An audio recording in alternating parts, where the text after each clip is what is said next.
Merci de nouveau d'être toujours aussi nombreux. Ça ne désemplit pas, ces conférences de la maintenance. Et cet après-midi un peu particulier avec Digital 113, donc le cluster numérique d'Occitanie, dont certains membres viennent présenter leur technologie, leur retour d'expérience vis-à-vis de ces technologies. Alors des technologies 4.0, toujours plus de capteurs, du sans fil, mais aussi du filaire, car il faut bien nourrir un peu toute cette énergie, et pas mal de problématiques vis-à-vis de ça. Kinodex 3D, dont Monsieur Levasseur est le fondateur et président, donc une start-up de la Belge, dont Inodex 3D essaie de résoudre des problèmes qu'elle tente de résoudre avec les industriels. Donc je vous laisse présenter votre technologie et des retours d'expérience. Oui, bonjour. Bonjour à tous. Merci d'être si nombreux. En effet, pour une première pour Digital 113, on est très heureux de vous présenter aujourd'hui les produits autour de l'industrie 4.0. Alors, Inodex 3D, c'est une entreprise créée en 2013. Elle est basée sur un concept, en fait, qui est de passer d'un modèle de conception, d'un modèle numérique, à une gamme de fabrication, c'est-à-dire passer d'un modèle conceptuel à un modèle opératoire. Notre objectif est simple, c'est de partir d'un modèle 3D, de partir de faisceaux électriques, de schématiques électriques, et d'apporter aux utilisateurs, donc au personnel qui fabrique ces faisceaux électriques, une gamme opératoire sur des supports digitalisés. Donc aujourd'hui, on est essentiellement sur des tablettes tactiles. On utilise également des objets connectés tels que des montres ou téléphones cellulaires pour des opérations un peu plus spécifiques. Alors, de quoi parlons-nous quand nous parlons de filaire? On parle essentiellement de câblage embarqué, donc que ce soit aussi bien dans l'automobile, le ferroviaire, le spatial ou le naval. Donc on ne se rend pas forcément compte, bien qu'on soit des très gros utilisateurs. On parle du tout électrique aujourd'hui, puisque nos véhicules sont équipés de GPS, sont équipés de balises, sont truffés de capteurs. Les avions sont de plus en plus connectés avec le sol. Je ne parle même pas des satellites qui sont de plus en plus performants et dont la longévité est de plus en plus accrue. Derrière ces technologies-là, des faisceaux électriques de plus en plus complexes avec bien sûr de nombreux câblages. Notre objectif, nous, était réellement d'apporter aux professions de l'industrie du câblage filaire des solutions dématérialisées pour leur permettre de réaliser ces faisceaux. Alors, sur quoi s'appuie notre logiciel? Il s'appuie sur des technologies d'intelligence artificielle et surtout, c'est une plateforme collaborative permettant notamment d'apporter aux industriels de la captation d'informations. Quand on parle de captation d'informations, c'est tout simplement capitaliser les savoirs. Aujourd'hui, dans ces industries de l'aéronautique, il y a pas mal de turnover, des départs en retraite, et quelque part un savoir-faire qui s'appauvrit. Et notre objectif était réellement de capitaliser ces savoirs au sein de cette plateforme-là. Alors pour cela, j'ai un petit schéma très simple. On va partir d'un produit, donc d'un besoin client, pour arriver vers un livrable. C'est le faisceau électrique terminé. On a pour cela, dans notre plateforme, des rôles d'administration et de méthode. Les méthodes sont des personnes chargées d'assurer, de venir ajouter une couche métier à des couches de conception. C'est-à-dire que quand on conçoit un faisceau en 3D, on est sur une maquette numérique. Alors, je n'ai pas de modèle 3D à vous montrer là. Mais on part d'une maquette numérique et l'objectif est réellement d'apporter sur cette maquette numérique des informations liées à des nomenclatures, donc une liste de composants, d'apporter de l'information liée à des compétences, puisque pour réaliser des faisceaux électriques, on a besoin d'avoir des hommes compétents avec un savoir-faire bien spécifique. Et pour cela, on passe dans un rôle de mise en gamme, de traitement de données 3D, c'est-à-dire on va effectuer des aplanissements et réaliser ces mises en gamme. La gamme, on pourrait l'apparenter, pour les amateurs de cuisine, à un livre de recettes. C'est un déroulé opératoire en fait, qui va être assuré par la personne qui fabrique le faisceau électrique d'un début de fabrication à une fin de production. Nous avons donc, au moment de la production, de l'affectation de ressources derrière des ordres de fabrication qu'on appelle communément dans le métier des OF. Ces OF, en fait, quand on fabrique un faisceau électrique, un A320, pour vous donner un exemple, c'est un avion qui est produit à 57 avions par mois. Donc il y a des cadences qui sont impressionnantes, puisqu'un faisceau électrique oscille entre 250 à un peu plus de 500 heures. Ça fait beaucoup de personnel qui travaille sur le même produit. Et l'objectif est d'optimiser réellement toutes ces phases de production. C'est-à-dire qu'à tout moment, l'industriel doit savoir où en est l'avancement de son produit, quel temps il y a passé, de façon à pouvoir anticiper, faire de la prédiction sur ces faisceaux à venir, s'il prend notamment du retard dans ses productions. Et aujourd'hui, c'est ce que permet de faire notre logiciel. Ces opérations, une fois affectées à des ressources, sont poussées, comme je l'expliquais tout à l'heure, sous forme de déroulé opératoire auprès d'opérateurs sur des tablettes tactiles et d'autres objets connectés, donc des montres, et avec nos collègues d'IOTA qui sont passés juste avant, justement, dans le domaine de la réalité augmentée, pour lequel nous mettons à disposition de ces dispositifs-là de l'information pertinente pour les opérateurs. Ça permet, au-delà en effet d'un suivi de production, d'assurer une gestion de la qualité. On est content quand on monte dans un avion, on se sent quand même assez rassuré, c'est quand même de très loin le moyen de transport le plus sûr. Et pour cela, ça veut dire qu'il y a des technologies et une traçabilité accrue sur toutes les opérations réalisées. Pour arriver à ce niveau-là, en effet, les industriels demandent aux opérateurs d'assurer une traçabilité très pointue des opérations qu'ils effectuent. C'est-à-dire, dès qu'ils vont sur un fil, par exemple, sertir une cosse, il faut indiquer avec quel outil ça a été effectué, quel est l'opérateur qualifié qui a effectué cette opération et suivant quel processus certifié a-t-il effectué cette opération. Cette plateforme permet justement de passer de cette étape-là et de réunir toutes ces conditions-là pour apporter une traçabilité accrue au niveau du produit. Ces informations sont exploitables ensuite par les différents services, notamment de la qualité, pour la gestion des non-conformités, entre autres, et permet également à la production de sortir des KPI, donc des suivis, des statistiques de production sur les produits réalisés. En finalité, nous, on produit un document, qui est un document qui trace la vie du produit fabriqué, c'est-à-dire qui est intervenu dessus, avec quels outils, quels sont les moyens qui ont été employés, quels sont également les processus qui ont été employés pour la réalisation du faisceau électrique. Un faisceau électrique, ça peut paraître anodin. Sur nos voitures, c'est quelques dizaines de fils. Sur un avion, un A350, c'est plus de 1000 km de câbles, plus de 50 000 liaisons et plus de 900 connecteurs, rien que sur la cabine de pilotage. Donc on est dans des volumes extrêmement importants.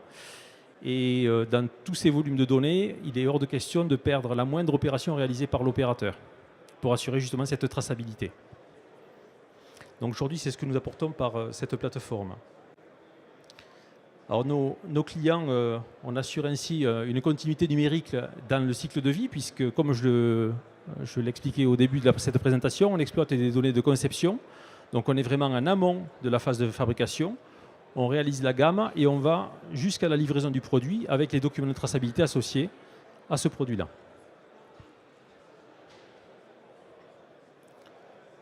Alors, quels sont les avantages liés à cette chaîne sans rupture dans la chaîne numérique?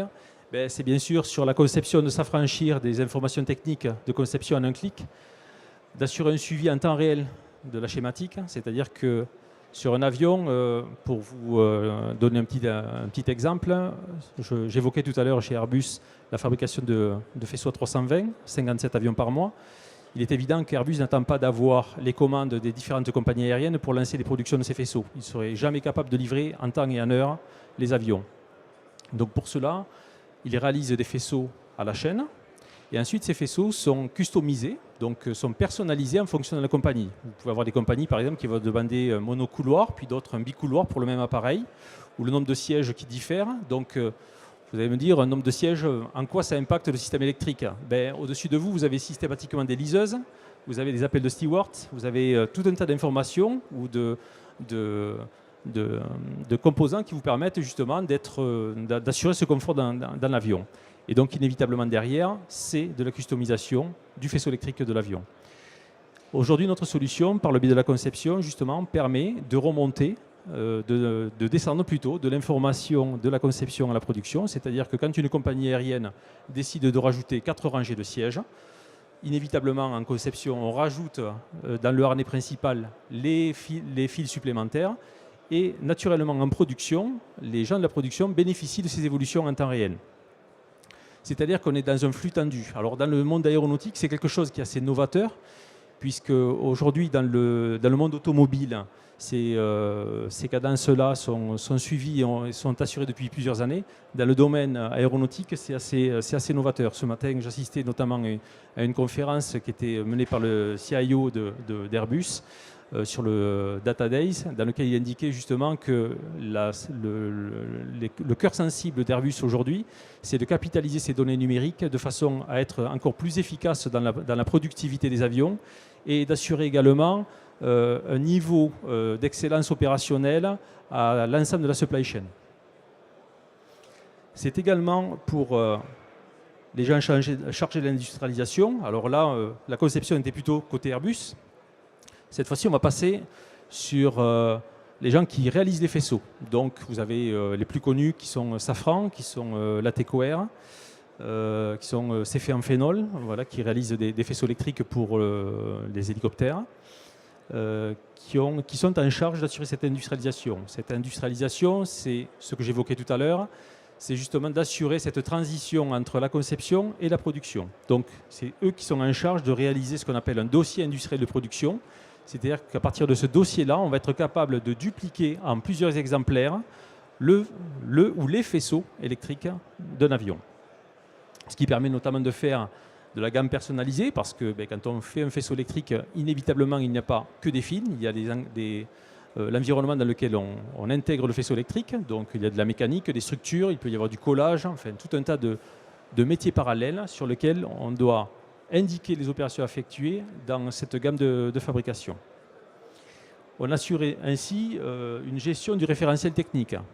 Là, je vais faire un lien avec ce que j'évoquais tout à l'heure, qui était la capitalisation des savoirs. Aujourd'hui, vous avez une personne depuis 20 ans qui réalise des faisceaux électriques, qui connaît parfaitement son produit, parfaitement son métier, et qui s'apprête à changer de métier, à partir à la retraite, etc. Classiquement, on est habitué à mettre en tutorat des plus jeunes pour assurer cette transition justement et cette perpétuation dans ces métiers. Malheureusement, aujourd'hui, l'industrie va très vite. On n'a pas forcément le temps de capitaliser les savoirs. Donc, l'outil numérique trouve sa place dans cette phase-là, c'est-à-dire qu'on réussit à capitaliser les savoirs au travers de choses très simples des fois. C'est des fois tout simplement des tutos vidéo enregistrés par un opérateur senior qui va être capitalisé, qui va être rattaché à une séquence opérationnelle bien précise et que pourra dérouler un autre opérateur, même junior, de façon aussi aisée que la personne, avec peut-être un petit peu moins de dextérité, mais en tout cas pourra réaliser le même produit sans aucun problème. On en arrive enfin à la phase de production, qui est un petit peu la phase finale chez nous de notre solution. C'est justement d'apporter aux opérateurs un niveau d'information précis. Quand on réalise un faisceau électrique, je vous laisse deviner le nombre d'opérations qu'il peut y avoir derrière. C'est des gammes extrêmement lourdes auxquelles l'opérateur, en plus de cette gamme, doit se référer à un référentiel, c'est-à-dire comment j'effectue mon opération. Donc il a à sa disposition pour cela aujourd'hui principalement des normes, des documents normatifs, papier, pour lequel il doit aller chercher l'information de l'opération qu'il a réalisée. Son métier n'est bien évidemment pas d'aller lire, mais réellement de produire. Ce que permet aujourd'hui cette plateforme, c'est d'apporter un niveau d'information extrêmement précis sur l'opération même qu'il est en train d'effectuer. Ça lui évite ainsi d'aller chercher de l'information dans un référentiel technique et de réaliser son produit en temps et en heure, tout en assurant une traçabilité comme je l'indiquais, et également de faire de la photographie pour attester des opérations dites critiques, quand c'est le cas. Sur les commandes de vol, par exemple, quand un faisceau va être emprisonné derrière un habillage, on ne peut pas savoir ce qui a été fait. On demande impérativement à faire une photo avant de pouvoir valider ces opérations. Voilà. Ainsi, par le biais de la digitalisation, on permet d'amener aux industries réellement le numérique sur le shop floor, donc dans les ateliers de fabrication. Cette plateforme, aujourd'hui, est basée sur un modèle qui est dans l'air du temps, que l'on appelle le modèle SaaS. Software as a Service, c'est-à-dire c'est une solution qui permet à l'industriel de ne pas investir dans une solution logicielle, mais réellement de payer la solution en fonction de son utilisation. C'est-à-dire clairement, aujourd'hui, nous facturons l'utilisation du logiciel à l'heure de connexion. Vous avez, admettons, un pic de charge, vous allez avoir 300-400 employés sur une période donnée. Juillet-août étant une période dite estivale, il va y avoir moins de connectés, donc l'industriel payera moins cher l'utilisation du logiciel. Ça permet, entre autres, également d'apporter un niveau de maintenance inclus dans la solution et d'apporter également des évolutions au produit.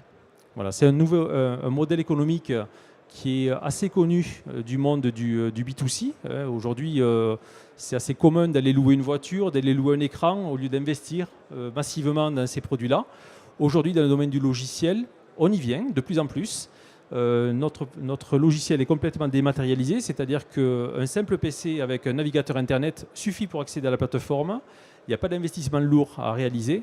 Et pour les industriels, il y a un élément extrêmement important, c'est qu'on n'est plus dans des modèles dits de CAPEX, c'est-à-dire des modèles d'investissement sur lesquels on a des amortissements à réaliser, mais plus sur des modèles économiques d'OPEX, c'est-à-dire ça rentre dans des frais généraux répercutables aux produits fabriqués.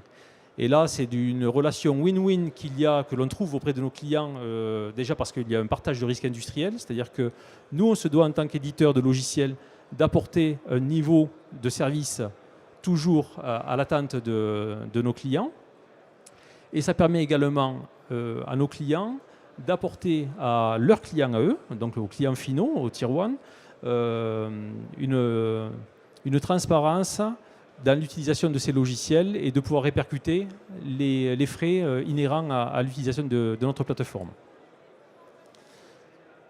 Voilà, donc aujourd'hui parmi nos clients, on compte plusieurs grands groupes, notamment Airbus, Latéco Air, Safran. On vient de remporter un marché également sur le domaine de la défense avec Renault Trucks Défense qui historiquement fabrique les véhicules de transport de troupes. Et on travaille également avec la société Beneteau qui réalise des bateaux et pour lesquels, néanmoins, il y a quand même pas moins de 90 faisceaux sur ce type de bateaux, sur des bâtiments qui font entre 50 et 64 pieds. Voilà, ma présentation est terminée. Peut-être avez-vous des questions? Alors, des questions. J'en avais une, vous avez parlé d'intelligence artificielle, un petit peu. Voilà. Qu'est-ce que vous attendez à terme de l'intelligence artificielle? Alors, ce que l'on attend d'intelligence artificielle, derrière ce mot qui est très à la mode et qu'on a tendance à mettre un petit peu à toutes les sauces, il faut être assez méfiant sur l'exploitation des données. Déjà, les données que nous exploitons ne sont jamais des données dites personnelles. On est dans le domaine industriel, on n'exploite que de la donnée technique, exclusivement. Le but de l'intelligence artificielle dans ce domaine, c'est réellement d'être prédictif dans ce qui pourra se faire demain. Aujourd'hui, vous êtes habitué de dérouler un processus d'une certaine façon. Ce processus-là, vous pouvez avoir à le réaliser 6 mois après sur un produit complètement différent. Sauf que 6 mois après, inévitablement, les équipes d'industrialisation vont aller rechercher de nouveau l'information dans des bibliothèques, sur Internet, pour réussir de nouveau à remettre au goût du jour l'opération à réaliser. Le but de l'intelligence artificielle est justement là. C'est de capitaliser ce qui a été fait historiquement dans l'entreprise, pouvoir le reproduire à bon escient dans un moment à N plus 2, plus 3, plus 4 mois. Ça, c'est un premier niveau. Le second niveau, c'est d'être prédictif. C'est-à-dire qu'aujourd'hui, sur les métiers de l'industrie, on manque souvent de recul. C'est-à-dire qu'on peut avoir des personnes qui ont une dextérité un peu plus accrue qu'une autre personne, où on a tendance souvent à montrer du doigt les personnes, alors que derrière ça, ce n'est pas forcément une erreur humaine, ça peut être une erreur de conception, ça peut être une erreur d'industrialisation. Et l'intelligence artificielle est là aussi pour ça. Et là pour mettre en avant, justement, d'être prédictif dans l'amélioration des processus, dans l'amélioration des produits, et également dans l'amélioration des hommes, parce qu'on est tous performants dans nos métiers, et que l'objectif de l'intelligence artificielle, c'est de pouvoir mettre les hommes au bon niveau de la chaîne.